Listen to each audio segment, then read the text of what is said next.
Estás escuchando Ciencia Ligera, un podcast donde nos reunimos amigos para platicar acerca de datos, eventos, hechos y avances científicos de una manera ligera y divertida, con el fin de que te sumerjas o te ahogues en el fascinante mundo de la ciencia.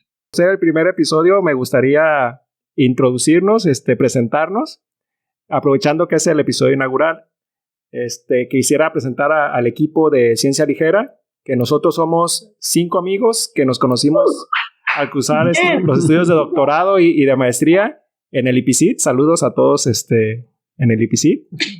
Y todos somos biólogos moleculares. Y entonces varios temas que vamos a tocar aquí en el podcast pues van a ser enfocados en esta rama de la ciencia, pero vamos a tratar de contar con invitados para poder platicar de otras áreas, ¿no? No nos vamos a cerrar en el área de biología molecular. También queremos abarcar otras áreas. El grupo lo conformamos Raúl Loera, o Rulo también conocido, Mariana Cantú o Marianilla, Edith Uresti, Gato, Marcela Briones March, y yo, como no conozco un apodo que me digan, pues Yair Cárdenas, ¿no? Nos lo pueden dejar en los comentarios aquí abajo. Lo pueden dejar en los comentarios, a lo mejor el nuevo y Vichy, le dicen, ¿no?, de alguna forma, si alguien sabe. Sí van a salir por ahí, sí, bueno. Bueno, en realidad, pues, usamos la ciencia como pretexto para seguir echando relajo entre nosotros, ¿no? Porque creo que siempre nos llevamos muy bien en el IPC. Y de hecho tenemos un chat ahí de WhatsApp que lo usamos, pero pues qué mejor forma de reunirnos, porque estamos en diferentes partes también. Estamos Marcela está en San Francisco. ¿Sí? ¿O no? Ahorita estoy en San Luis Potosí, pero... Bueno, pero estás, generalmente estás en San Francisco, ¿no? Haciendo tu postdoc. Estoy estudiando allá. Ajá. Raúl y Mariana están en Saltillo, Edith está en San Luis Potosí, y yo me vine para acá a Colima, ¿no? Siguiendo a mi esposa. Y en este espacio, pues, hablaremos de personajes, sucesos y descubrimientos científicos que han impactado de manera positiva o negativa, como es en el caso de este episodio que vamos a platicar, la existencia humana. Y sin más que añadir, comenzamos el episodio número 1.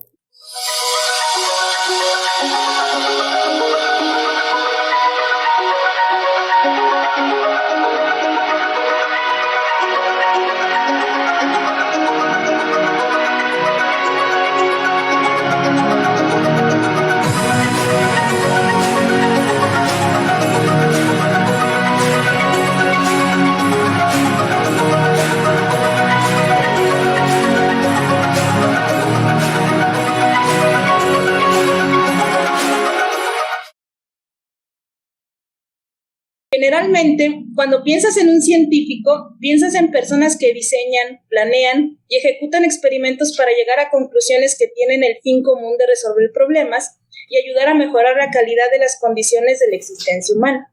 Y sí, a lo largo de la historia hemos tenido genios fantásticos cuyos descubrimientos y aportaciones han cambiado al mundo. Se dice que para ser científico hay que poseer, además de ingenio y creatividad, un poco de locura. Sin embargo, existieron y existen científicos cuya locura sobrepasó los límites y que, tomando la frase en nombre de la ciencia, y algunos simplemente por insana diversión, realizaron experimentos atroces, ridículos y crueles con el propósito, o más bien, la excusa de lograr el avance de la humanidad. Es por esto que en nuestro primer episodio, este episodio inaugural, hablaremos el día de hoy de la ciencia desquiciada. Experimentos crueles realizados en nombre de la ciencia. Órale. Empecemos entonces, muchachos. Como que va a estar fuerte esta cosa, ¿no? Va a estar heavy. Va a estar bueno. Pues bueno, la dinámica va a ser la siguiente. Voy a empezar a hablarles de un científico. Mis compañeros posteriormente les darán otros datos de esta ciencia desquiciada.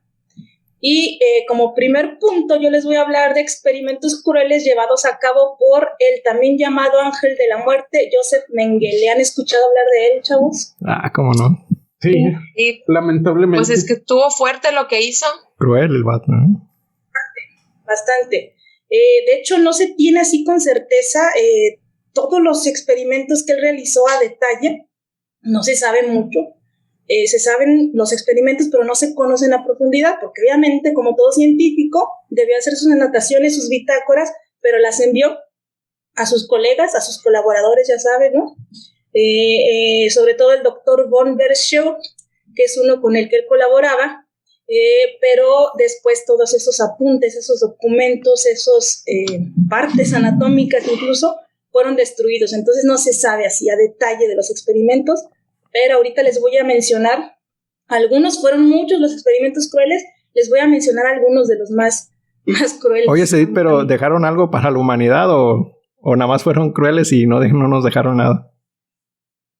Al parecer, específicamente este señor Joseph Mengele, todos sus experimentos no sirvieron para absolutamente nada en nombre del avance de la ciencia. Simplemente, pues, exactamente, para asociar su malicia, nada más, su diversión de estar viendo sufriendo a los pobres. Oye, Edith, pero si antes de eso era científico, o sea, se dedicaba a algo, ¿lo hizo creyendo que sí iba a ayudar o nada más por a ver qué pasaba? Nada más por eso, a eso voy. Es simplemente, ya saben, ¿no? Las creencias de la raza aria que tenían estas personas en ese tiempo. Entonces, ahorita les voy a reseñar precisamente, voy a empezar reseñándoles un poquito su preparación académica. Porque como ya vieron Spider-Man No Way Home, que efectivamente todos los villanos tienen doctorado. Porque nosotros todos tenemos, pues bueno. Así que en cualquier momento, miren, un mal golpe en la cabeza. Ándale. En el cerebro igual. Él empezó, estudió en la Facultad de Filosofía, estudiando antropología física en la Universidad de Múnich. Ahí estaba él, ingresó ahí en 1919. Se graduó, sí, o sea, dices filósofo, ¿no? Pues sí, en la Facultad de Filosofía. ¿Por qué ahí? Porque estaba en ese tiempo del Imperio Nazi, estaba muy de moda tratar de buscar una justificación filosófica y ética pues a sus ideologías, ¿no? Entonces muchos iban ahí para aprender, no sé si con el motivo de un poquito sanar su locura o tratar de darle la justificación a sus creencias, pero estaba muy de moda estudiar esa carrera. Él estudia y posteriormente, ya algunos años después, recibe el doctorado en filosofía en la especialidad de antropología también en la Universidad de Múnich. Se doctora con su tesis Examinación familiar en casos de labio leporino, fisura maxilar y fisura palatina. Es lo que él hace.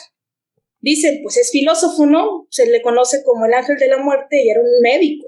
Pues sí, porque posteriormente ingresa a la Facultad de Medicina y obtiene su título en medicina genética. Wow. Ya siendo médico. Es como le hacían antes, ¿no? Dos carreras y luego... No manches. O sea, yo ahorita ya no me aviento ni un diplomado en línea. Me dicen, no, yo un diplomado en línea. No, gracias. Ya nada. Tesis doctoral también le enfoca en las deformaciones bucales y maxilares, pero ahora en niños. Tenía ahí cierta extrañeza por deformaciones. Esta persona ya desde ahí se le veía su locura. ¿Él no tenía ninguna deformación? No, era guapo, hasta ahora. Guapo era él. Conocida, decías, que se le viera.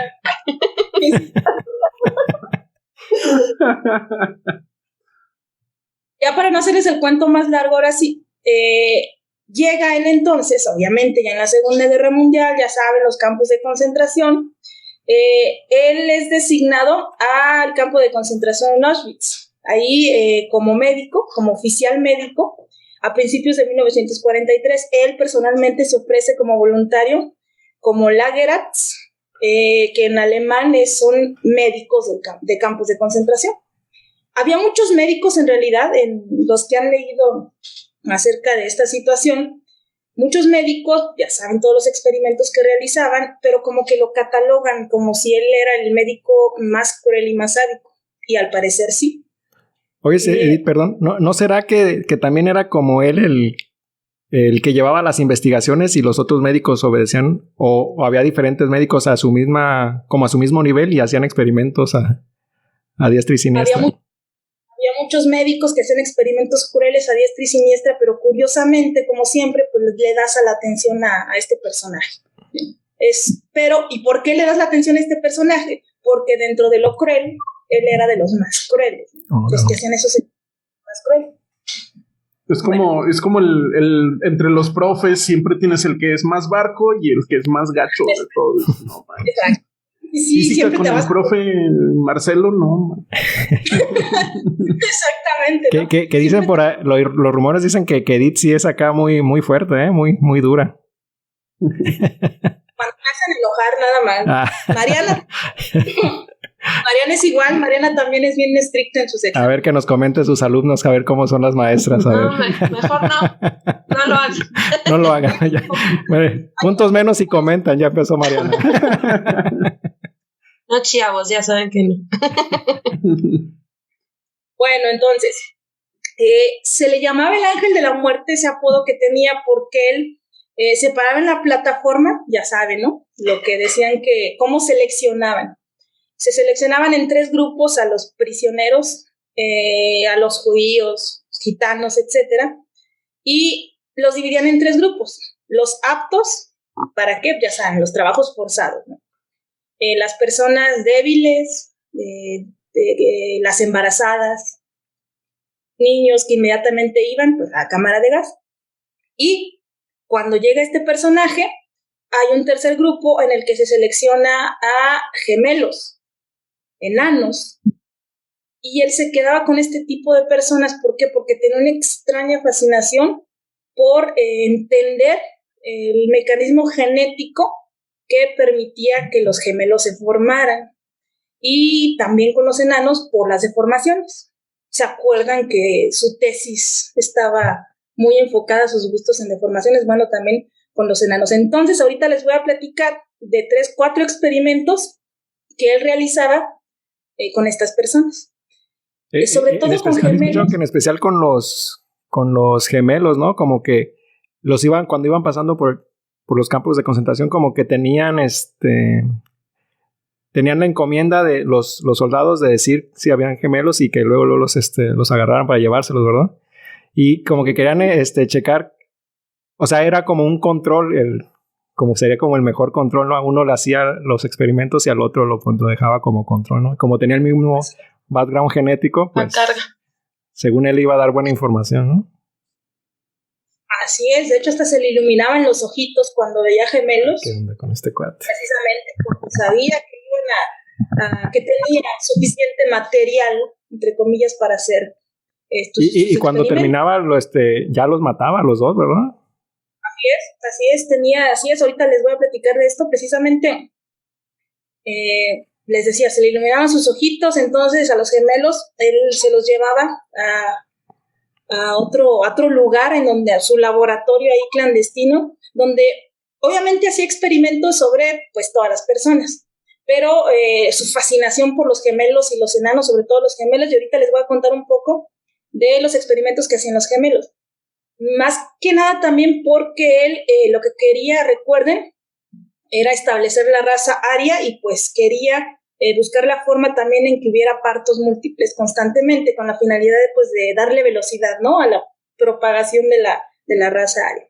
Bueno, entonces miren, uno de los experimentos que hacía, crueles con los gemelos sobre todo, es que, como menciona Yair ahorita, les inoculaban virus, bacterias, para producir enfermedad en uno de los gemelos y en el otro no.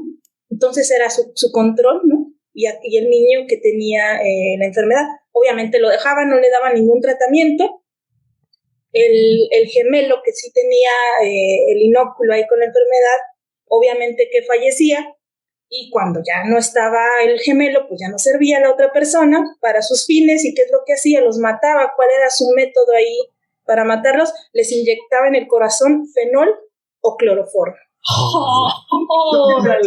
¿Así? ¿El corazón? ¿Así? Así. Imagínense, era no sé, también tenía fascinación por eso. Cuando podía, hizo inyección a los niños de fenol y cloroformo. Oye, Edith, ¿y tenía como algún rango de edades o pues con que fueran gemelos? Aunque fueran gemelos, pero generalmente sí eran hasta los 18 aproximadamente. El rango de edad que él veía que se sabe de los niños que él experimentó, eran entre los 5 o 6 años hasta los 18 años. La mayoría. O sea, el doctor hace experimentos crueles con niños. Así es. Y luego, Así es. después de que sufrían por no sé cuánto tiempo, horas o semanas, los mataba de igual manera, de una manera brutal. Así es. Así es. Entonces, otro de los experimentos que llegó a realizar es que estaba totalmente desquiciado. Impregnó a un gemelo con el esperma de otro gemelo para ver si podía producir más gemelos. ¿Cómo no? Como Esa no la por entendí. afuera. Por afuera. Sí. Impregnarlo así nada más por fuera, exactamente, una cremita, ¿no? A ver si se dividían como si fueran... Chavos, porque ese es el proceso por el cual se nacen los niños. Por eso es importante el método científico, ¿no? Sí, eso sí, Hay que aplicar el método científico.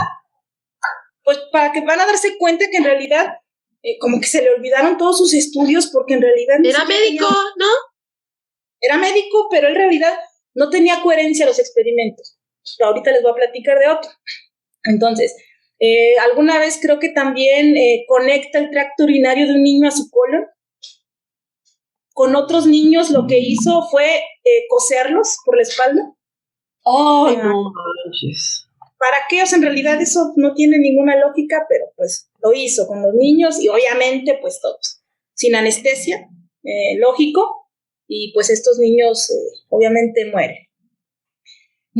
Colectaba mucho cuando los niños morían, fallecían, órganos, ojos, muestras de sangre, etcétera, y los mandaba a sus colaboradores, ¿no? Como que les comenté hace un momento, les mandaba todo eso para que siguieran estudiando, mandaba sus anotaciones y fueron parte de lo que se perdió. Incluso se dice que tenía como una especie de colección, clavaba los ojos humanos ahí en la pared. Esto sí, no se sabe si sea cierto o no, pero se dice que clavaba los ojos humanos en la pared para tenerlo ahí como su colección, así como dice. Oye, pero esto hasta me parece como para tener espectadores, ¿no? Como un tanto hasta ególatra ahí digo, si eso fuera cierto, ¿verdad? Claro, porque, a ver, vamos a recordar que para este entonces, por ejemplo, Morgan, que era un investigador que trabajaba con la mosquita de la fruta y investigaba la herencia genética, ya había recibido su premio Nobel, ¿no? Creo que lo recibió en el 1930 y algo. Entonces ya se sabía que las mutaciones había ciertas reglas de la genética que se tenían que seguir para poder estudiar la descendencia. Entonces lo que este señor estaba haciendo pues no era muy científico y no era que no se supiera, ¿no? Exacto, les digo que en realidad no tenía ni base científica para eso. Como una anécdota macabra, dicen que una vez estaba esperando con ansias que nacieran gemelos, ¿no? Estaba en un alumbramiento, al parecer iban a ser gemelos, según sus cálculos eran gemelos, y entonces ve y observa que solamente es un niño, no eran gemelos. Entonces lo que hace es que lo jala, lo arranca del útero, según testigos, lo arranca del útero y lo avienta al horno. Muy enojado, ¿no? Ahí al horno. Entonces, sí, bastante desquiciado el hombre este. No inventes. Otro de los experimentos que hacía con los gemelos, sobre todo, era, ya saben, la raza aria, altos, güeros, blancos, ojo azul, pero bien pueden hacer una persona alta, blanca, güera, pero con ojitos cafés, ¿no? Entonces eso ya no es puro, ya no es pura la raza. Entonces, intentando resolver este problema, pseudomédico lo que les hacía cambió los ojos. Experimentos para intentar con ciertas sustancias cambiar el color de ojos. Entonces también no solo con gemelos, con cualquier otra persona, les administraba gotas. Ahí va para que vean que ningún fundamento científico, ¿no? Decían, de lo que leí, me puse a investigar, por ahí encontré un artículo que se cree que era adrenalina lo que les ponía en los ojos, atropina y azul de metileno, ¿no? Quería decir el azul de metileno. Iba a decir azul de metileno, pero dije no. Bueno, si es azul, a lo mejor los pinta de azul. Obviamente se quedaban ciegos, ¿o qué? Claro, se quedaban ciegos. ¿Y todavía no existían los pupilentes o qué? No, esos ya fueron después, eso, fíjate, a lo mejor eso sí sirvió para el desarrollo de los pupilentes, pero a que vean, o sea, no tiene ningún sentido que haya inyectado, bueno, el azul de metileno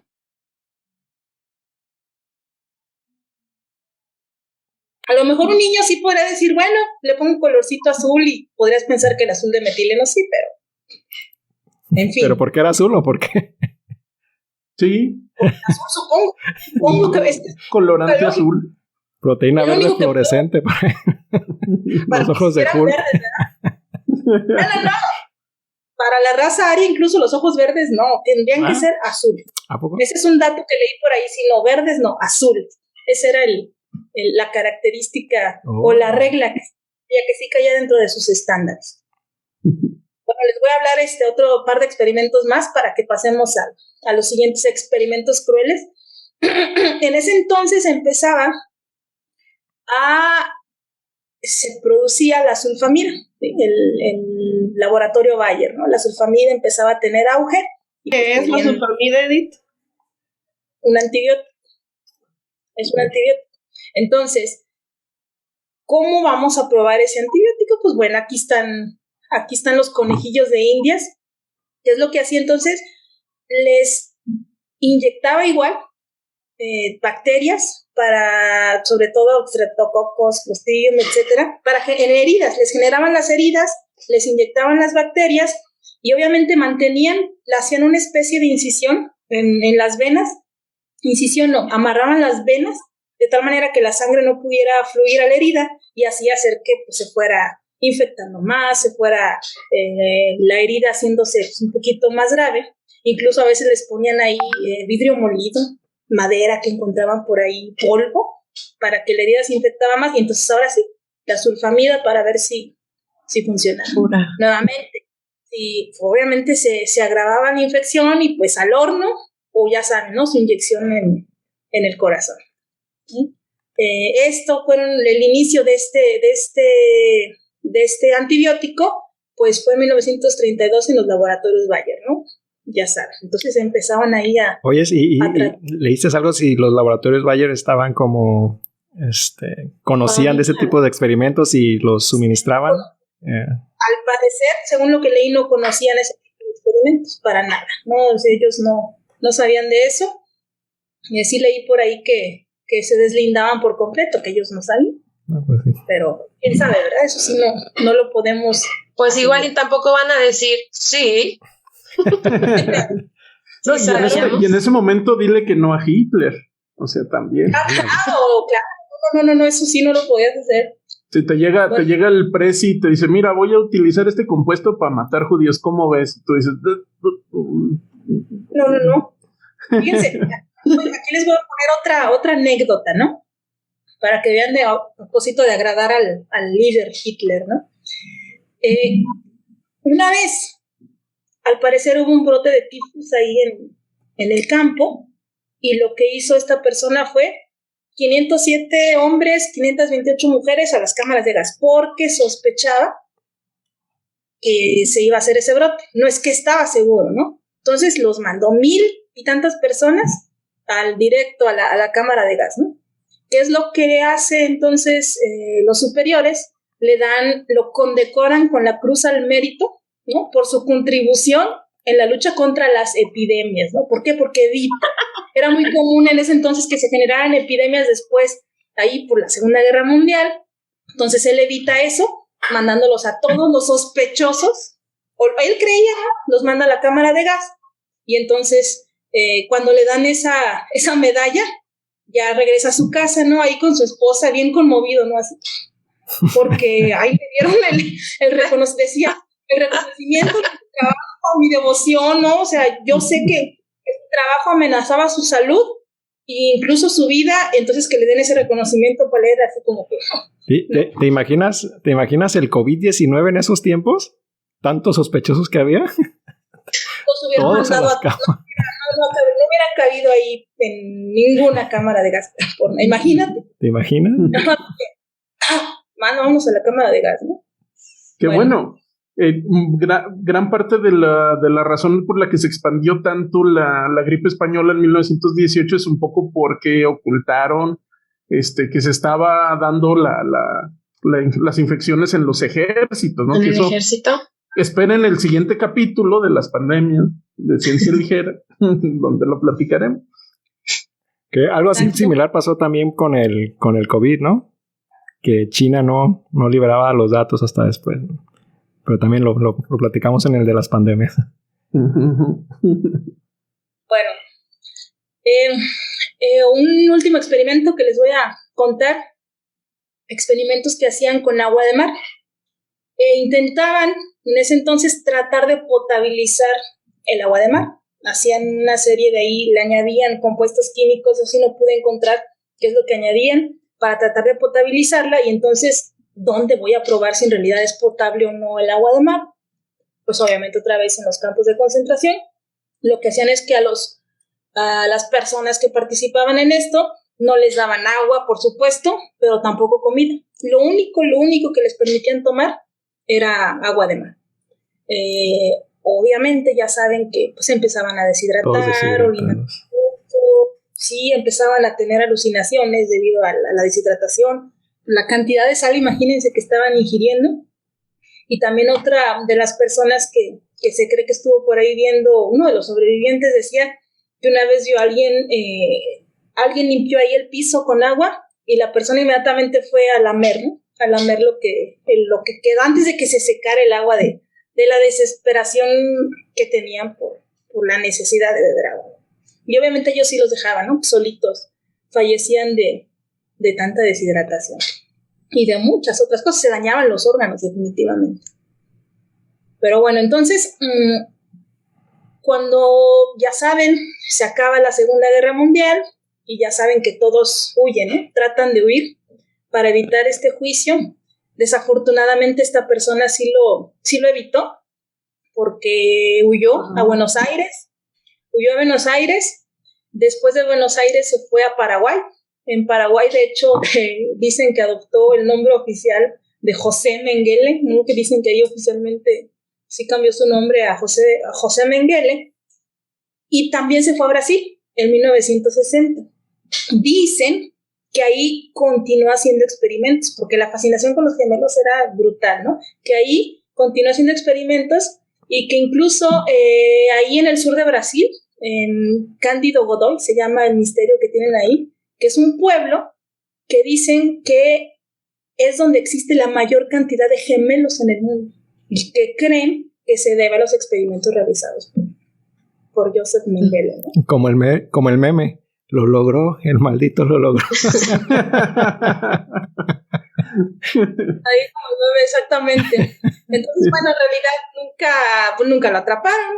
Falleció plácidamente, no plácidamente, pero mientras nadaba, sufrió un infarto ahí cerebral, un accidente cerebrovascular y pues falleció ya grande. Entonces, en realidad nunca lo encontraron para poder enjuiciarlo, ¿no? Desafortunadamente. Oye, Didi, entonces eso que se supo que se fue a Buenos Aires y luego, bueno, que terminó en Brasil, se supo ya después. Se supo ya después. Incluso hay varias películas con respecto a este personaje, ¿no? ¿Alguna recomendación, Raúl? Raúl es el que sabe de películas. Raúl, ¿tú sabes recomendaciones de este personaje? No, pero bueno, sí, pues está la clásica película de culto de 1978 que se llama Los Niños del Brasil. No sé si ibas a hablar de ella, Di. No, Raúl, pero no iba a hablar de ella. Dinos un poquito.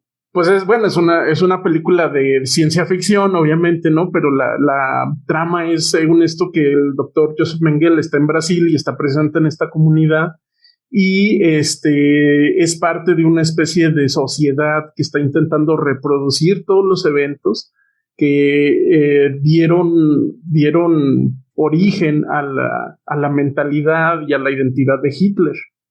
Y esto lo están haciendo con varios clones de Hitler que en ese momento donde sucede la película son niños que todavía están viviendo en su casa. Entonces tienen varios, digamos, experimentos donde hay una familia, donde la mamá igual es muy consentidora, el papá es muy duro y entonces ocasionan que el papá se muera a la misma edad a la que se muere Hitler. Y entonces hay un investigador policíaco que se mete por azares del destino en este caso y se empieza a dar cuenta de que esto está sucediendo, ¿no? Y entonces ahí se las voy a dejar. Chequen. Okay. ¿De qué se trata? Esperemos que en cada episodio Raúl nos pueda dar recomendaciones de películas para que vean que les vamos a tratar de darles datos de todo, ¿no? Es una Wikipedia, Raúl, una Wikipedia de películas, ¿no? Una cinepedia. Raúlpedia.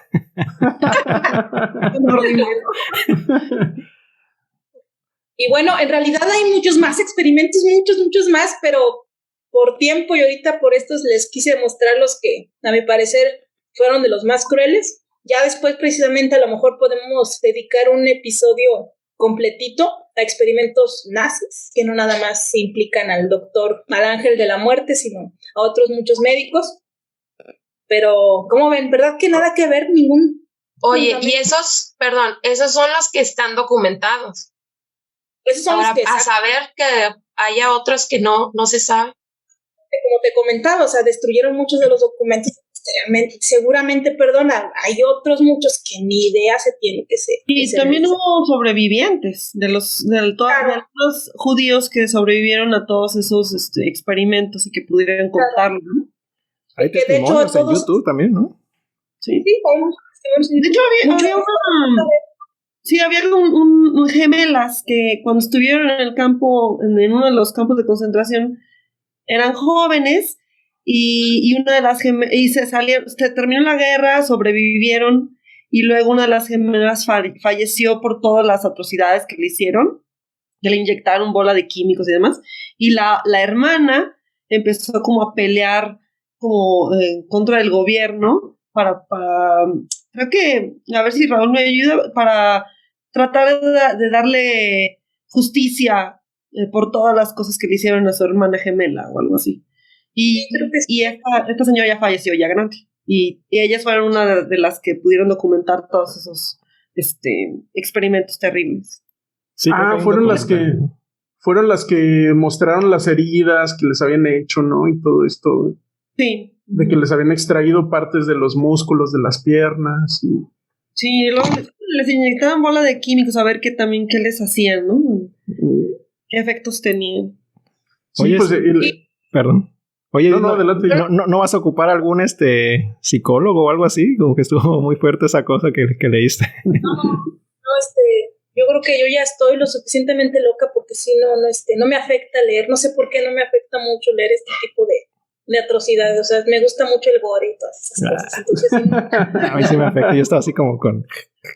Es que no vas a pensar ¿qué tipo de mente tienes que tener? O sea, bueno, también... El hecho de estar dentro de una sociedad en donde hay ciertas ideas locas, ¿no? En aquel tiempo, pues ayuda mucho a que se anime la gente a hacer cosas que en otro tipo de ambientes no lo harían. Pero, ¿y qué mente tuvo este doctor como para hacer todas esas cosas y luego, o sea, no pensar, o sea, no tener sentimientos de culpa? ¿Se sabe que sí tuvo sentimientos de culpa? Cuando... No. De hecho, dicen que no se arrepintió. Por ahí creo que leí un fragmento donde decía a su hijo que creo que sí pudo, al final de cuentas, identificar que sí era su papá el que falleció mientras estaba nadando, que no se arrepintió nunca de todos los actos atroces que cometió. Pues es que igual él estaba convencido, pues, o sea, para él no estaba mal, ¿no? Exacto. Ahí está, la enfermedad, pues incluso no les digo que estudia esa carrera en filosofía en el que precisamente quieren encontrar esa justificación tanto ética, fíjense, ética y filosófica a toda la ideología que tenían del nazismo. Esto fue mi primera contribución. Les voy a platicar ahora yo de un experimento terrorífico que encontré por ahí. Y es sobre inoculaciones de enfermedades de transmisión sexual a una población guatemalteca. Un experimento que se hizo entre el año 1946 y 1948, ¿no? Bueno, pues esos experimentos sucedieron en esa época, pero pues nadie se dio cuenta de nada hasta el 2010 que explotó la bomba, ¿no? O sea, todo eso estuvo oculto pues más de 60 años. O no sé, no he hecho las cuentas, pero como 60 años. Jordi. Ándale. Por una persona que se llama Susana Reverbi, que es una historiadora y profesora, que ella estaba estudiando el experimento Tuskegee. No sé si han escuchado de este experimento. Y si no lo han escuchado, vayan a Leyendas Legendarias. Por ahí hablaron de eso y de la sífilis, ¿no? Pero bueno, un saludo a los chavos de Leyendas Legendarias. Ándale. A ver cuándo los invitamos. Es nuestro primer episodio. Van a estar aquí, van a ver que sí. Sí, ¿verdad? Ándale. Y entonces este experimento se llama Tuskegee, es un poblado de Alabama, y en este experimento se monitorearon a 400 afroamericanos estadounidenses, bueno, de Alabama, y siguieron el curso de la enfermedad por 40 años, desde 1932 hasta 1972. Y ese es un periodo que abarca el tiempo en que se descubrieron los medicamentos que curaban la sífilis, ¿no? Oye, Yair, ¿pero era sobre los mismos? O sea, ¿era una persona que monitorearon 40 años? No, bueno, es una población, población, porque también pues la gente... ¿En qué momento tenía que haberse enfermado para durar los 40 años? No, y la gente se moría, y eso era, de hecho, el experimento, ¿no? Ver el curso natural de la enfermedad. Y entonces, a pesar de que ya existían los medicamentos en los años 40, no se los dieron, y los engañaban para que no los tomaran, porque ellos querían seguir viendo cuáles eran los efectos, ¿no? Y a palabras del investigador líder que se llama John C. Cutler, decía, no era deseable tratar la enfermedad con penicilina, pues esto interferiría con los resultados del estudio, ¿no? Y entonces los engañaban y de hecho los animaban a que no tomaran la penicilina, ¿no? Entonces ese es de los estudios que se han hecho, que en Estados Unidos lo nombran como de los más crueles que se ha hecho a la población, y el presidente, bueno, la administración del presidente Clinton salió a disculparse con esta población, ¿no? ¿Nada más por eso? Pues sí, bueno, del otro luego hablamos. Del otro luego, o sea. Ya, pues algo es algo, o sea, también quieres todo. Ajá. Ya las llevan de ventaja, ¿eh? Entonces, el nombre de este personaje, John C. Cutler, pues es importante porque también fue, spoiler, como dicen, también fue el líder de los experimentos que se hicieron en Guatemala, ¿no? Bueno, entonces esta persona que descubrió, Susana Reverbi, estaba estudiando, les digo, este experimento Tuskegee, y estaba analizando los datos de este investigador, y por ahí empezó a encontrar los datos de los experimentos en Guatemala, ¿no? Y pues lo que encontró fue aterrador. Eran individuos guatemaltecos que se les inoculó deliberadamente Neisseria gonorrea y Treponema pallidum. Uno que es el que causa la enfermedad de la gonorrea, y otro que causa la enfermedad del sífilis, ¿no? Y perdón, me perdí. ¿Cómo se los inyectaron o qué dijiste? ¿Cómo se los inocularon? Pues hay varios métodos de inoculación que los vamos a ver más adelantito. Y como unos antecedentes casi como artículo, ¿no? Antecedentes del proyecto. Lo que pasaba, y por lo que le interesaba a los Estados Unidos estudiar las enfermedades venéreas, era por sus soldados, pues soldados americanos que fueron a la Segunda Guerra Mundial y pues que tenían relaciones sexuales con prostitutas, pues para liberar el estrés, ¿no? Y entonces muchos soldados contrajeron enfermedades. Les hubieran dado mandalas que pintaran. Sí. Para liberar el estrés. Entonces, muchos soldados se infectaban de enfermedades de transmisión sexual y causaban bajas, y pues eso era un problema para los Estados Unidos. Entonces, el gobierno se dio a la tarea, junto con investigadores, de encontrar métodos eficaces para erradicar las enfermedades de transmisión sexual y también para prevenirlas, ¿no? Que no, bueno, esto no lo investigué, no estoy seguro, pero creo que también ya existía el condón en ese momento. No eran desechables. Ajá, se lavaban, ¿no? ¿no? Existían. Ajá, eran lavables. Eran tripa. Era como de tripa. Ajá.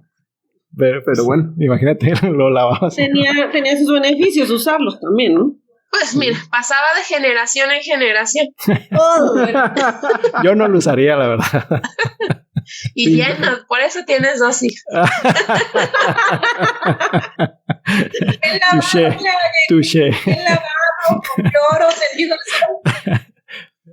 Oye, dato curioso, en la película de Por la Libre, el abuelito de uno de los protagonistas, pues, y tenía. Ándale, tenía, sí es cierto. Tenía uno de esos, se lo hereda, ¿no? Dice, mira, te quiero dejar esto. Y súper grueso, ¿eh? De verdad. Asoleado todo. ¿Con textura o qué? Su Lysol y ya. Bueno, voy a continuar. ¿A dónde me quedé? Sí. Y ya en los años 40, pues ya existían medicamentos que aliviaban la sífilis. Uno era el Salvastran, que era un nombre comercial que se le dio al Mafarsen, que es un derivado del arsénico. Y funcionaba muy bien. Ese se descubrió en 1910. No recuerdo el nombre de la persona. Y el otro, Ehrlich, ¿no? Ajá, algo así. Y la otra persona, bueno, perdón, el otro medicamento fue la penicilina, que dato curioso, se descubrió en 1928 por Alexander Fleming, pero él no pudo aislarla, ¿no? Y fue hasta 1940 cuando Ernest Chain pudo aislar la penicilina. Y de hecho, ambos personajes comparten el premio Nobel por sus trabajos en la penicilina. Y entonces, hasta que ya lo pudieron extraer del hongo, la penicilina, pues entonces fue usada y vieron que sí funcionaba contra la sífilis, ¿no? Y contra la gonorrea, de hecho. Entonces, este personaje también hizo experimentos en unas cárceles de Estados Unidos y veía que sí funcionaba el medicamento, ¿no? Pero lo que ellos no sabían a ciencia cierta era si estos medicamentos tenían una actividad profiláctica. O sea, sí te cura, pero es profiláctico. Te protege. O sea, puede prevenir o controlar la propagación de la enfermedad. Y eso es lo que ellos querían investigar en la población, ¿no? Y pues para eso, pues ocupaban población que supieran que no estuviera infectada, ¿no? Y entonces por eso escogieron, entre esas cosas, por eso escogieron a la población guatemalteca. Ahorita vamos a hablar un poco de eso. Y pues los objetivos del estudio era probar la respuesta del cuerpo humano al material infeccioso que iban a inocular para tratar de hacer una superinfección y también ver las reinfecciones. A este paso le llamaron sifilización, ¿no? Le pusieron nombre sifilización, o sea, porque iban a buscar... pusieron creativos, ¿eh? Ándale. Iban a buscar personas sanas y entonces les iban a inocular. Y ¡pum, papá! Ándale. El otro objetivo era determinar si el Mafarsen o el Salvastran y la penicilina pueden ser usados como profilaxis, como les comenté, contra la sífilis y gonorrea después de una exposición sexual a la enfermedad. O sea, y tenían relaciones sexuales y a los 10 minutos les ponían los medicamentos para probar si sí funcionaban o no. ¿Okay? Pero a los 10 minutos, o sea, apenas tienes contacto, ¿no? O sea, a lo mejor, pues no sé, o sea, no hay otra forma de una lavada y... pues jabón sote y estropajo, mira. Porque es muy poquito, o sea, todavía ni se instaló ni nada. Sí, ¿no? Fíjate, o sea, al grupo control y al grupo experimental, al grupo control tenían las relaciones sexuales y los dejaban ir, ¿no? Ya. Y sin ni siquiera invitarlos que no tengan relaciones sexuales ni nada, ¿no? Y a los otros sí los dejaban unos minutos todavía y luego les aplicaban la profilaxis en el área genital. Bueno, obviamente estas personas no sabían qué les estaban poniendo, ¿no? Es una de las cosas que también son como crueles de estos experimentos. Oye, pero también formaban ¿a cuántos? ¿No sabes? Sí, fíjate que de hecho están los documentos que van a estar en la descripción. Todos los documentos de este personaje están en la Universidad de Pittsburgh y los liberó. Y entonces ahí me metí, son muchísimos, y alcancé a ver, y luego tú entras y están todos borrosos, no se alcanzaban a ver, pero uno que alcancé a ver era un compendio de 17 experimentos, donde ponían los controles y todo, y generalmente eran 6 personas, 6 personas, controles y 6 personas experimentales, ¿no? Entonces, muy buenas estadísticas, ¿no? Puedes hacer con de hecho, uno de los problemas de estos estudios era que tenía poca estadística y de hecho no fueron publicados estos resultados, ¿no? Fueron publicados 100 revistas creo que son revistas guatemaltecas porque los abstracts estaban en español y en algunos congresos, pero así en revistas internacionales no. Pero entonces, o sea, los engañaban para infectarlos. Y de todas maneras, los resultados fueron publicados. No fueron publicados en una revista acá. Pero pues como quieran, ¿no? O sea, ¿y el consentimiento informado dónde quedó? No, pues en esos entonces. De hecho, por eso se fueron una de las cosas fue por eso que se fueron a Guatemala, ¿no? Y ahorita vamos a ver al tipo de personas que le hicieron los estudios.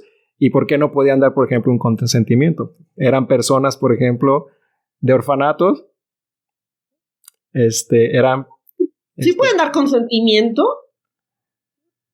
Bueno, niños de 10 años, no sé si... Okay. Sí, a lo que se refiere, Yair, es que no había nadie que estuviera ahí como para checar que no les estuvieran haciendo algo malo, ¿no? Que el servicio médico... Y además los engañaban, pues, diciendo que eran medicamentos o eran medicinas o eran vitaminas, ¿no? Vitaminas, no usaban mucho son vitaminas. Ajá. En muchos fármacos que probaron. Y la cosa es pues que no tenían voz y voto estas personas. Ahorita lo vamos a ver más y adelante. Y entonces, ¿por qué escogen Guatemala? ¿Por qué fue como el paraíso para ellos, no? Y esto fue porque había una estrecha colaboración con una persona que se llama Juan Funes, que era el líder de salud pública en enfermedades venéreas en Guatemala y que había sido formado en el Servicio de Salud Pública de los Estados Unidos. Y entonces tenía contactos con las personas líderes del estudio y entonces pues los invitó a que fueran a Guatemala. O sea, también fue traicionado por el mismo pueblo, ¿no? Los invitó. Y además hay una encuesta por ahí que hizo un investigador que se llama George Chevers Satuk, algo así, que hizo unas encuestas por ahí medio patitos a población guatemalteca y sus resultados dijeron fue que había mucha probabilidad de encontrar sujetos libres de sífilis porque sus encuestas decían que no tenían la enfermedad. Entonces, para los investigadores del proyecto dijeron... Guatemala, aquí tenemos un conocido y aquí es una persona que están libres de sífilis, ¿no? El ejército y la población casi en general. Y otra de las cosas era que la prostitución en Guatemala era legal y se permitía que los presos pagaran prostitutas para que entraran a las cárceles o tuvieran relaciones sexuales, ¿no? Que fue uno de los métodos de inoculación que usaron estos investigadores. O sea que ellos contrataban prostitutas que sabían que tenían sífilis. Ellos sabían que tenían sífilis y las contrataban con dinero de los estadounidenses para que fueran a las cárceles a tener relaciones sexuales, ¿no? Wow. Y otra cosa más aterradora es que también había prostitutas sanas y a estas prostitutas lo que les hacían era les inoculaban la bacteria para que después tuvieran relaciones sexuales con los presos, ¿no? Sin saber, obviamente, las prostitutas, ¿no? Exacto, sin saber. Y esos experimentos de los que estás hablando son de los que hemos hablado hoy, son de los más recientes, ¿no? ¿Cuándo hicieron esos experimentos con los guatemaltecos? En el 1948. 46 al 48 hicieron esos experimentos. Wow. Sí, estuvo cruel. Ahorita vamos a seguir viendo. Bueno, los responsables del estudio pues era el médico John C. Cutler, el mismo del experimento Tuskegee, que pertenecía al Servicio de Salud Pública de los Estados Unidos. Y pues estos experimentos fueron financiados por los Institutos Nacionales de Salud, los que ahorita dan mucho dinero para investigación biomédica y para COVID y todo eso. Ellos apoyaron estos experimentos. Y también pues que son agencias federales, ¿no? Y que apoyan investigación médica. Y lo más gacho es que contaron con la cooperación del gobierno guatemalteco, ¿no? El gobierno guatemalteco a varios niveles estaban de acuerdo con el estudio. Entre ellos estaba el ministro de Salud, el del Ejército, el Hospital Nacional Mental de Guatemala, que era el único hospital mental de Guatemala que había, y el ministro de Justicia de los estados de esa nación de Guatemala, ¿no? Todos estos sabían de los experimentos. A lo mejor por ahí les pasaban una lana. Sí, una mensualidad. Sí, y el NIH pues también metió dinero para crear centros de enfermedades venéreas en esos tiempos, ¿no? O sea, también como que le entraba flujo de dinero a Guatemala por esos experimentos, ¿no? Pero pues a qué costo, ¿no? Y fíjate que no es cosa del pasado, ¿eh? O sea, de una u otra manera sigue sucediendo, pero claro, científicamente hablando es inaceptable. De hecho, tú a veces no puedes publicar un artículo a menos de que sometas todos los consentimientos informados y tu hojita de aceptación de ética, incluso para el manejo de animales experimentales. Sí. Pero en esos entonces. No, y hace poquito hubo un caso controversial, de las personas que han recibido un trasplante de brazo. Hay por ahí algunos documentales y algunas cosas porque les ponen el brazo nuevo, pero esas personas necesitan estar severamente inmunosuprimidas con medicamentos, ¿no? Entonces, estos medicamentos son muy tóxicos para el hígado y para el riñón. Y parece ser que ese pequeño detalle estaba en las letras chiquitas del consentimiento informado que firmaron las personas. Entonces, era así de una persona que hubiera podido vivir sana toda su vida, nada más sin brazo, se somete al ensayo clínico, firma el consentimiento, pero no entendía completamente que estaba arriesgando su vida al meterse en eso. Entonces, todavía se da. Todavía. Por eso la importancia de los comités de ética. De ética, exacto. Todo lo que resultó de esto que hablamos, de los experimentos que habló Mariana, de los del doctor, del ángel de la muerte, etcétera. Y ahí sí, para que vayamos entendiendo un poco de la importancia de estos, de la bioética, ¿no? Bueno, en estos experimentos se calcula que la gente dice que fueron aproximadamente 1,500 adultos. Las cifras más oficiales son 1,308 adultos. Y de los que se conocen, murieron 83 personas. Y la CDC reconoce, el Centro para la Prevención y Control de Enfermedades, confirmó que 427 personas de 696 fueron infectadas y que de estas, 369 recibieron un tratamiento adecuado con penicilina, ¿no? Esos son los que reconoce la CDC, pero se sabe y se calcula que eran cerca de 1,500 o más, ¿no? Y entre estos, porque mencionaste que eran niños, ¿verdad? Entre esta población era entre los 10 años como hasta los 70 años, ¿no? Abarcaba experimentos en niños. Aunque en los documentos no está confirmado que se les haya inoculado a los niños la bacteria. Sí hay personas que... Hay testimonios de personas que dicen que cuando estaban en el orfanato se les inoculó la bacteria. Una niña de 10 años dice que se le inoculó. Todavía vive la señora y está el testimonio en YouTube por si lo quieren. Y de hecho la forzaron, le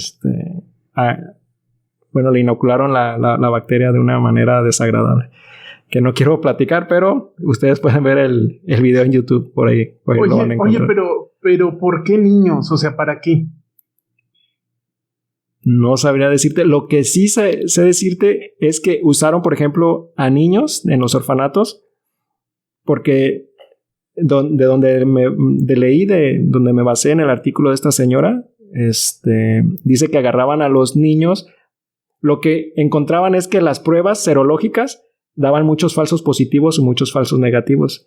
Y entonces agarraban a niños que se creía que no tuvieran la enfermedad para hacer estas pruebas serológicas y tratar de sacar una prueba serológica confiable, ¿no?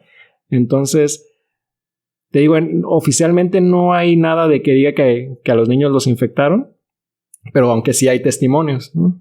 Oficialmente se usaron los niños para hacer las pruebas serológicas más confiables. Para eso usaron a los niños. Y había niños que ya tenían la enfermedad sífilis congénita, porque los niños cuando están en gestación se pueden enfermar de sífilis, ¿no?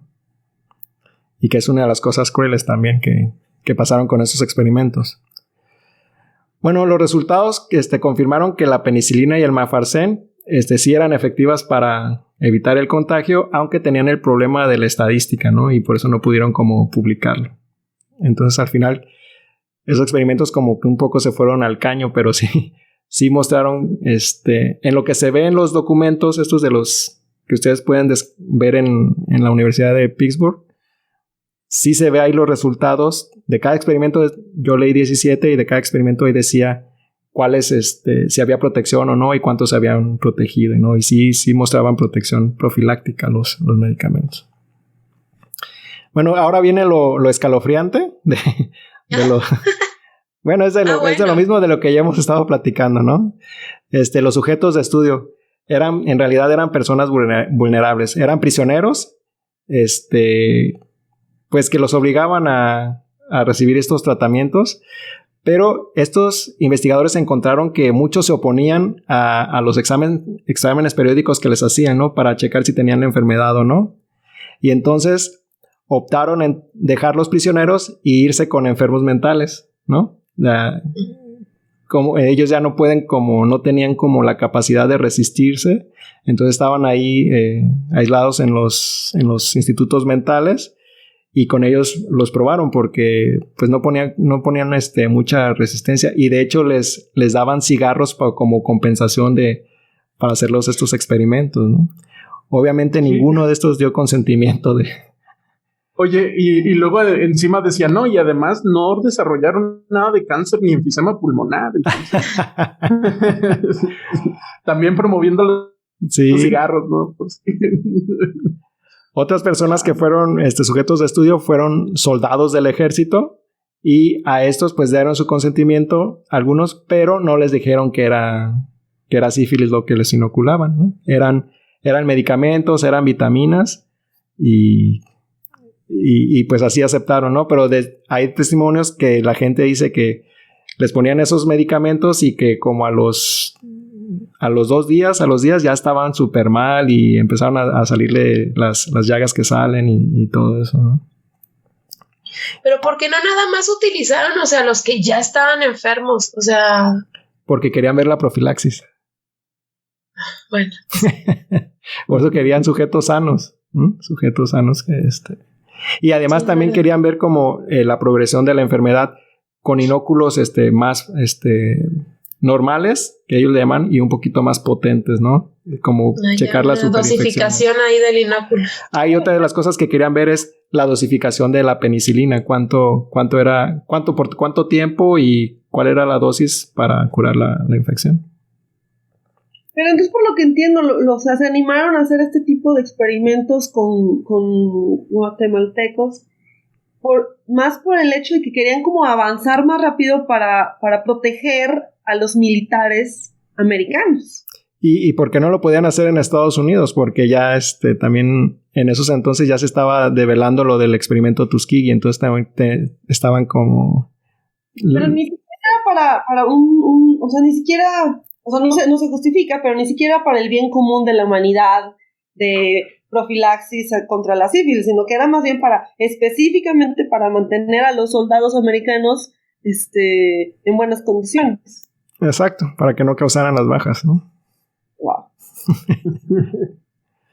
Que bueno, muchos descubrimientos que se hacen en los soldados que son hechos para la guerra, pues luego ya tienen aplicaciones. El internet.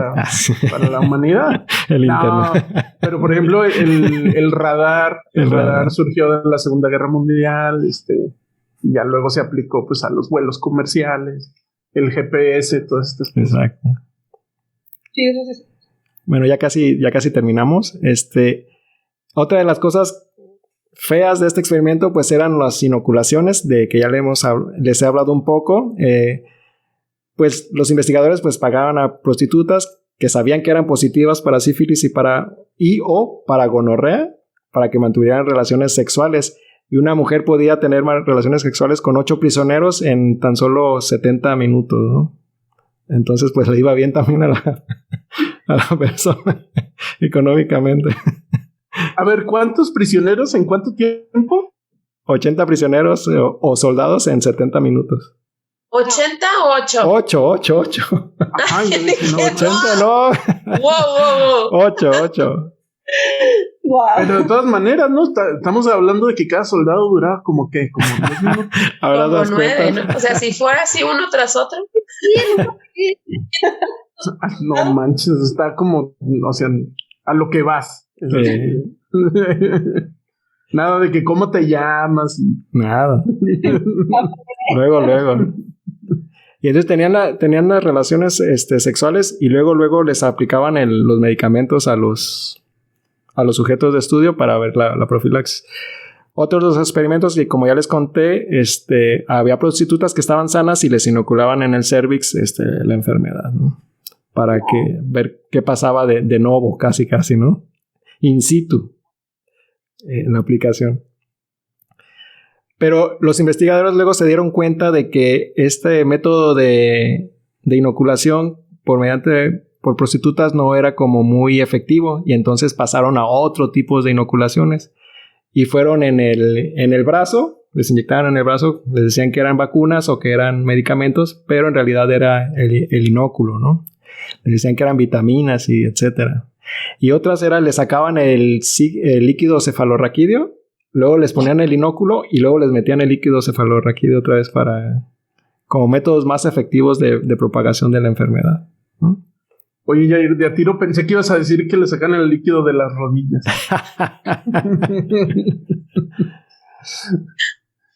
Pero, bueno, no sé, ahorita no me acuerdo, o sea, sí me acuerdo, pero no, así. Neisseria gonorrea nada más tiene como afinidad por mucosas, ¿no?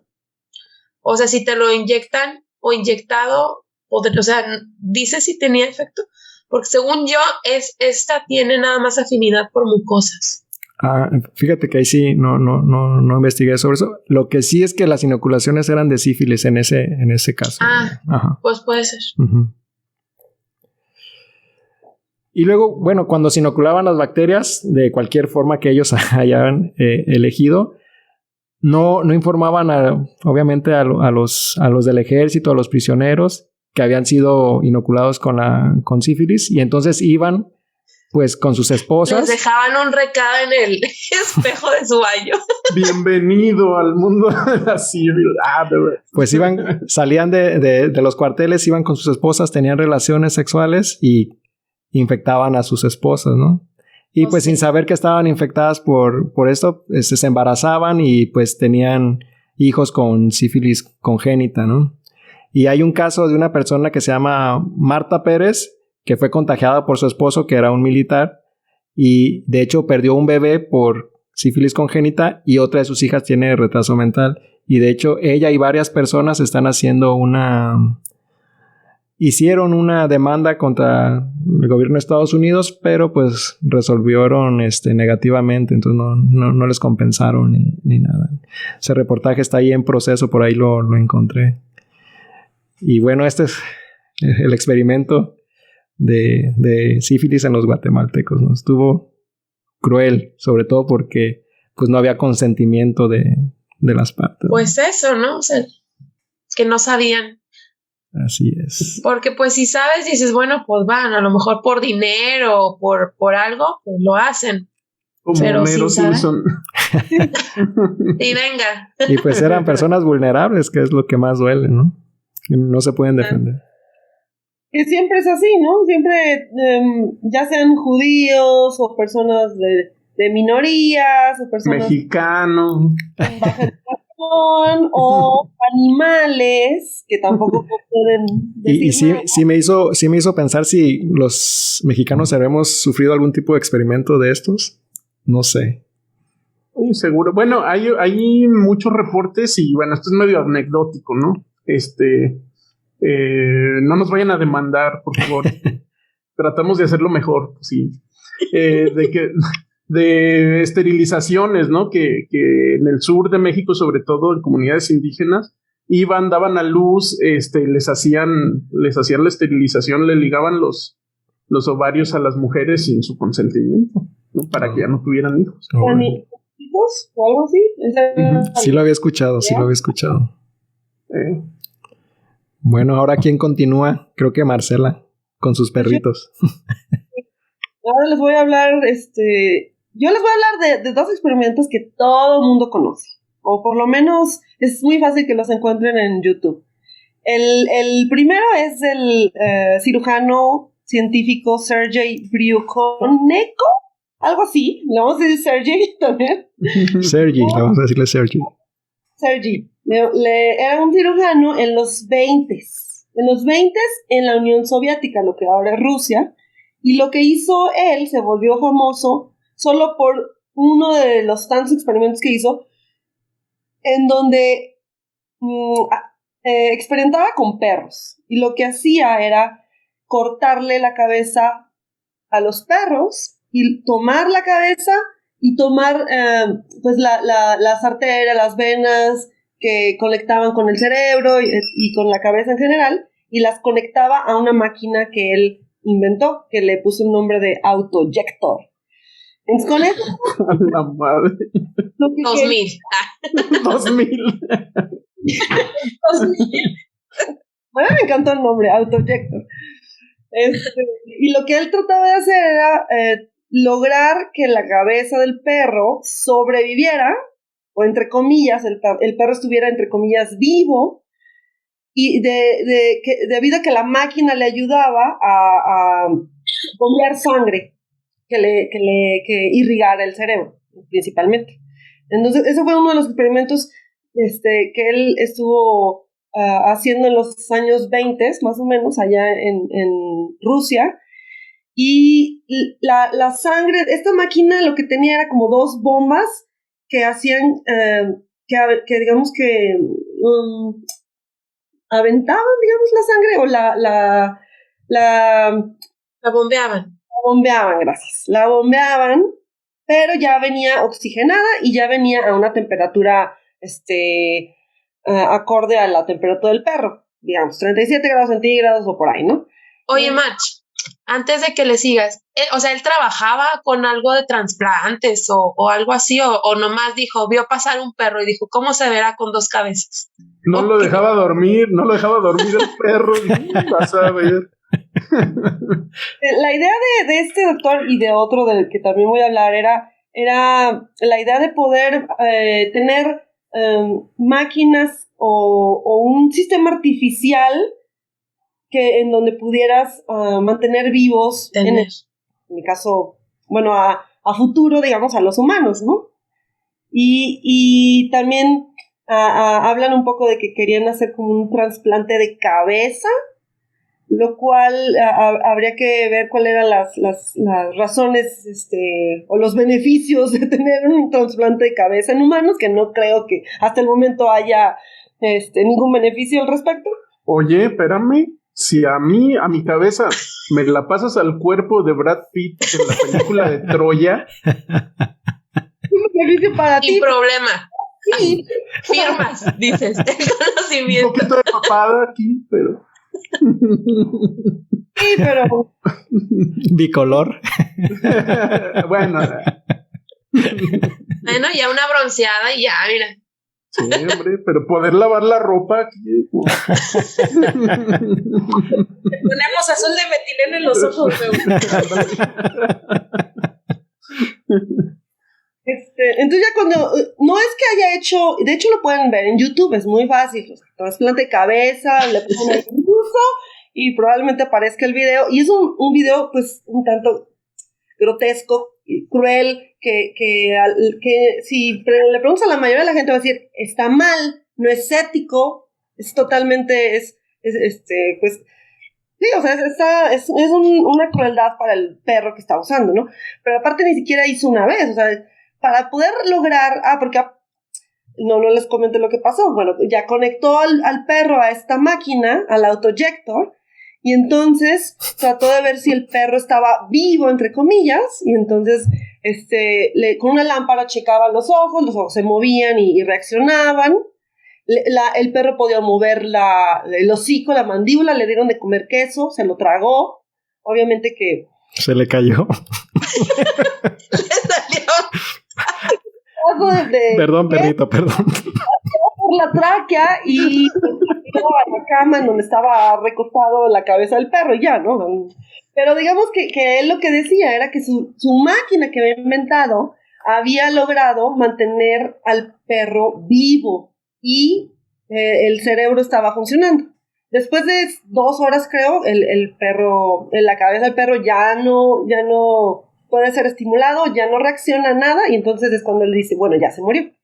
Que ahí hay un debate entre si estaba vivo en realidad o no. Como los virus, ¿no? ¿Están vivos? O sea. Bueno, entonces, no es de que haya hecho eso y haya pasado, y a la primera haya sido un éxito, ¿no? De hecho, se echó experimentó como con 13 perros. Y parece ser que solo 2 de esos 13 perros sobrevivieron o digamos, reaccionaron a los estímulos que él estaba haciendo, usando, cuando estaban conectados al autojector. Entonces, era una manera muy rudimentaria de poder hacer que circulara la sangre de manera artificial en un pedazo de cuerpo, ¿no? En un órgano, digamos, porque el principal, ahí era el cerebro. Y luego, eso fue en los 20. Y entonces, hubo después otro doctor que también estaba haciendo muchos experimentos que tenían que ver con trasplantes. Se llamaba Vladimir Demikov y también era ruso. Y este otro cirujano, o bueno, era un doctor científico, pero ahora le podemos decir que es un cirujano porque fue a lo que se dedicó. Lo que hizo fue mejorar las técnicas de cirugía, de trasplante de órganos. Pero entre todos, y ahorita les voy a platicar de los hallazgos que tuvieron estos científicos, el problema fue que este otro médico también tuvo un experimento con el que se volvió famoso en una manera negativa, que es cuando agarró a un perro sano, que era creo que un pastor alemán, y se le ocurrió hacerle un trasplante de otro perro en el lomo del receptor, del perro del receptor. Entonces lo que hizo fue agarrar un perro más pequeño, un chihuahua, digamos, le hizo una cirugía para mantener los pulmones, toda la cabeza y las patas delanteras, casi que el torso superior del perro, y se lo injertó a un pastor alemán acá atrás de la cabeza, lomo. En el lomo del perro. Y entonces eso hizo con 20 perros, y de los 20 perros algunos sobrevivían ciertas horas, otros sobrevivían algunos días, y el que más sobrevivió fue un mes. Entonces este doctor Demikov se volvió famoso no por todos sus experimentos y por los avances que aportó a la cirugía, sino porque hizo ese experimento que para la comunidad científica no tenía ningún beneficio así claro de por qué, en qué momento los humanos iban a estar interesados en tener una persona con 2 cabezas. Pues no, ¿verdad? No era como un objetivo obvio de ese experimento. Y hay videos y hay muchísimas fotos que puedes encontrar en internet sobre estos experimentos de crueldad a animales, pero yo les quiero también compartir, como ya ustedes han también hablado de esos, los beneficios de estos 2 experimentos crueles que hicieron estos doctores. Y el primero, Sergei Sergey y su autoeyector, pues el beneficio, digamos, a largo plazo es que fue el precursor de lo que ahora conocemos, que fue la máquina que se llama la cardiopulmonar bypass, le llaman la bomba, creo, en los hospitales, y lo que hace es una máquina enorme que ayuda en las cirugías como abiertas al corazón, en donde es necesario mantener al paciente con ayuda artificial. Entonces esta máquina lo que hace es tomar la sangre del paciente, la pasa por esa máquina, se oxigena, se mantiene a cierta temperatura, con todos los nutrientes necesarios que necesite la sangre en ese momento, y luego se regresa al paciente. Entonces de esa manera puede haber gente en donde no le funciona el corazón, o que tiene algún problema genético en el corazón, o que tiene algún problema, o esperando trasplante, ¿no? A lo mejor.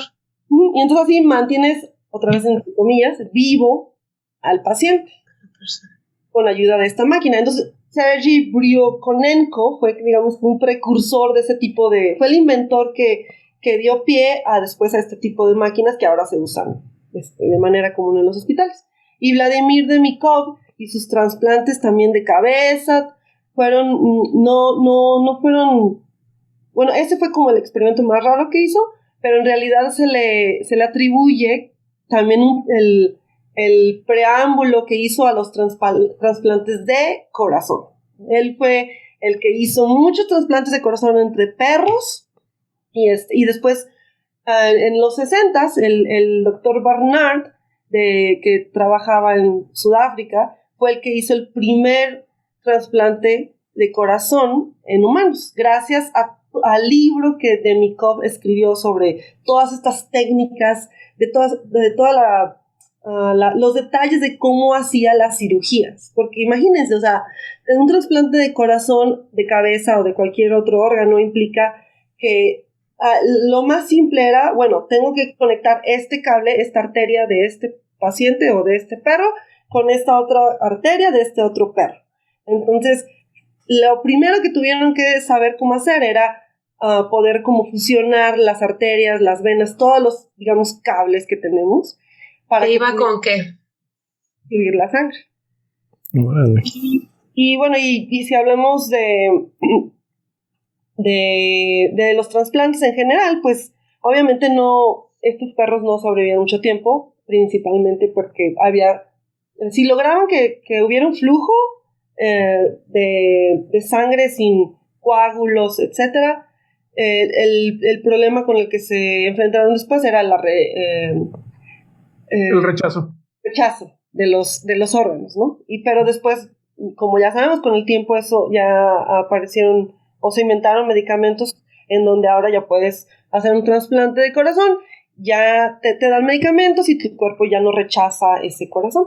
Y ahora ya te pueden dar hasta corazón de cerdos. El de cerdo. No, pero bueno, a ver, hay que mencionar una cosa, tienen su vida útil, hay órganos que se rechazan, que tardan más tiempo en rechazarse. Todos los trasplantes se rechazan, a excepción del de córnea. Pero pues no está vascularizado, sí. Ajá, es uno de los que se llaman tejidos privilegiados, ¿no? Y por ejemplo, el que tiene más contacto con la sangre es el que se rechaza más rápido, que es el de riñón. Yeah. Entonces, el problema no está resuelto.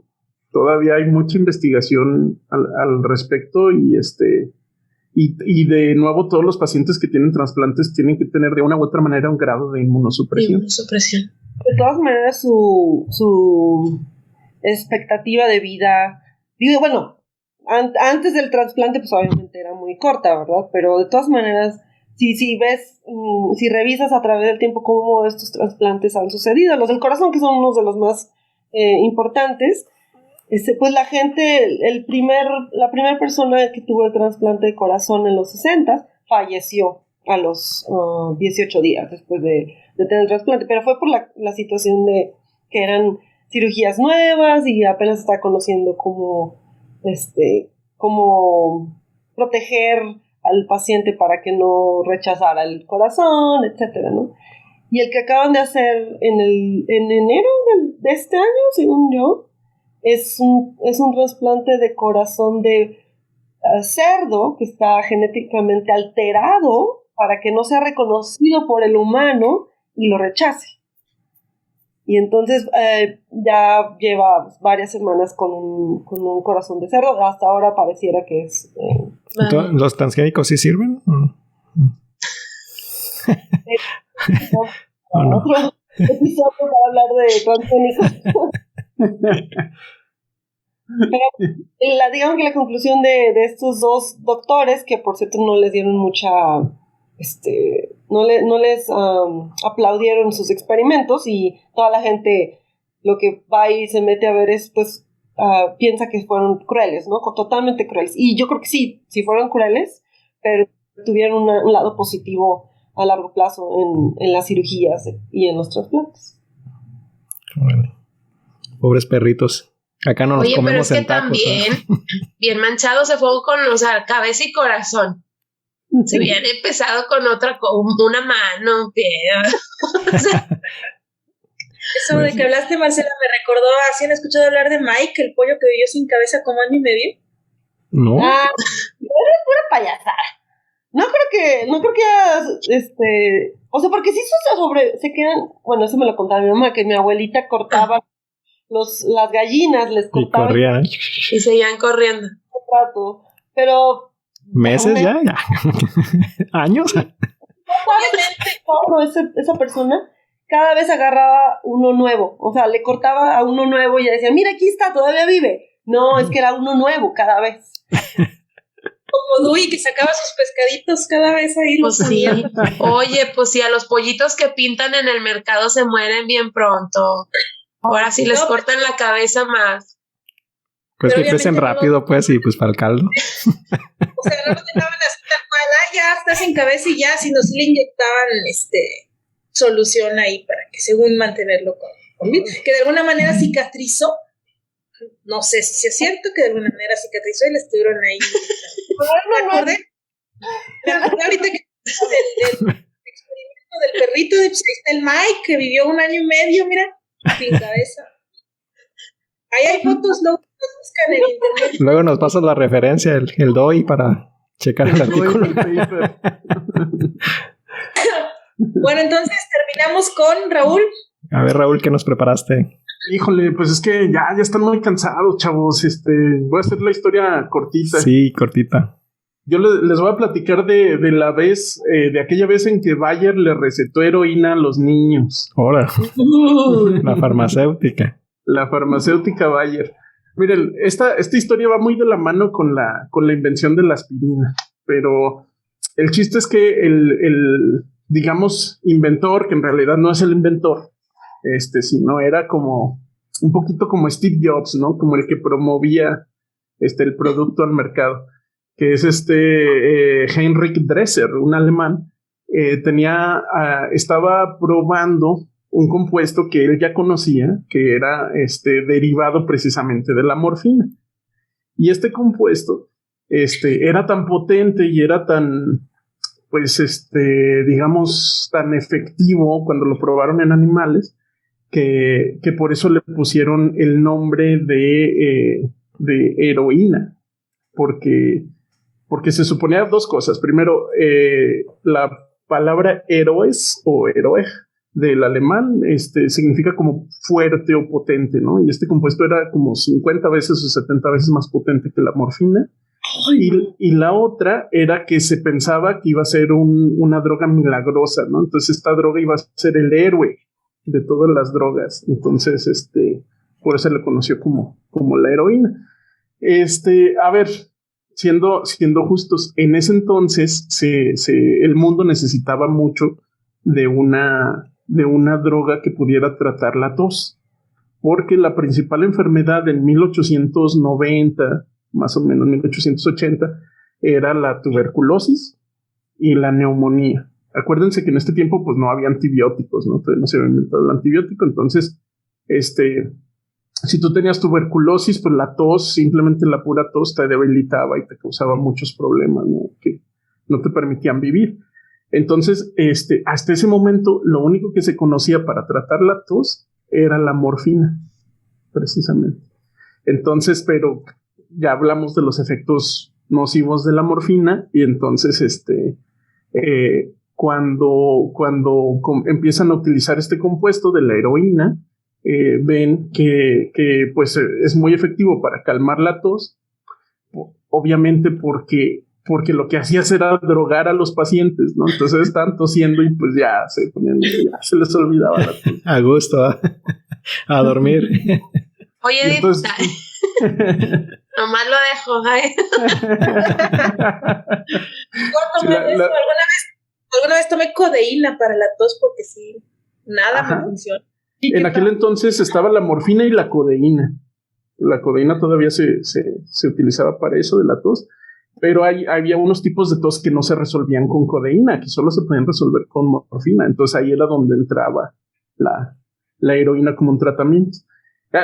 Este es un paréntesis que sí quiero hacer. En aquel entonces había muy pocos fármacos para tratar enfermedades, pero en mi opinión, ese es un trend, ¿no? Te estás así, sincerando. Mi humilde opinión. Sigue habiendo una falta cañona de fármacos para tratar cosas, ¿no? Y la pandemia del COVID nos vino a evidenciar eso, porque tenías COVID y te daban paracetamol. No podías tomar ni ibuprofeno a los inicios de la pandemia porque no se sabía bien si... Entonces, en aquel entonces los médicos estaban en las mismas situaciones. Entonces les llega Dresser y les llega Bayer con la morfina, con la heroína, y ellos dicen, no, pues va. O sea, de entrada ya no tiene los efectos tan gachos que tiene la morfina y les tienen que dar mucho menos a los pacientes. Pues lo voy a hacer, ¿no? Y entonces hubo muchos reportes médicos, que esto es otra cosa que es muy controversial con los médicos, que estudiaban un paciente o estudiaban dos pacientes, que les daban la heroína y les daban un seguimiento por 2 semanas y decían, pues sí, o sea, se le quitó la tos y no se hizo adicto. Perfecto, el que sigue. Adelante, ¿no? Dado de alta, órale. N de 1 para la estadística, ¿no? Y entonces Bayer empezó a producir toneladas de heroína en sus laboratorios, lo empezó a exportar, y ¿quién creen que fue el principal comprador? El ejército. Okay. Marcela. ¿América? Estados Unidos, claro. Dijo, no, venga para nosotros tu reino.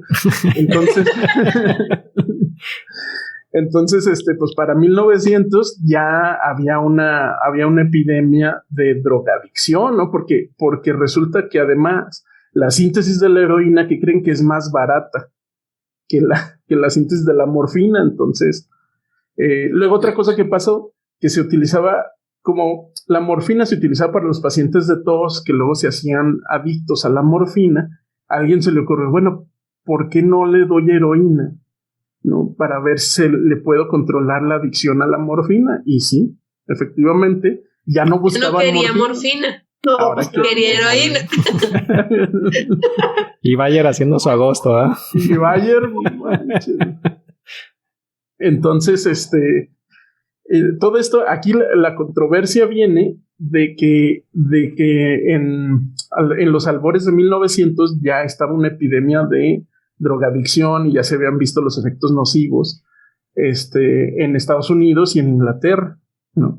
Entonces Bayer se da cuenta de esto, porque obviamente pues siempre están viendo qué pasa, y aún así promovían el jarabe para niños en España. Entonces en el Instagram les vamos a poner ahí las fotitos, están las fotos de los promocionales, que muestra cómo el niño solito se podía servir su jarabe de heroína para la tos y curarse el solito. Y esto tan tarde como 1914. Estamos hablando de que ya tenían años de conocer que era adictivo y que era nocivo, y lo seguían promoviendo. Y bueno, para 1919 se pasó una ley en Estados Unidos donde se prohibía su uso, y en 1924 se creaba la FDA, y una de las primeras cosas que la FDA hizo fue prohibir el uso de la heroína.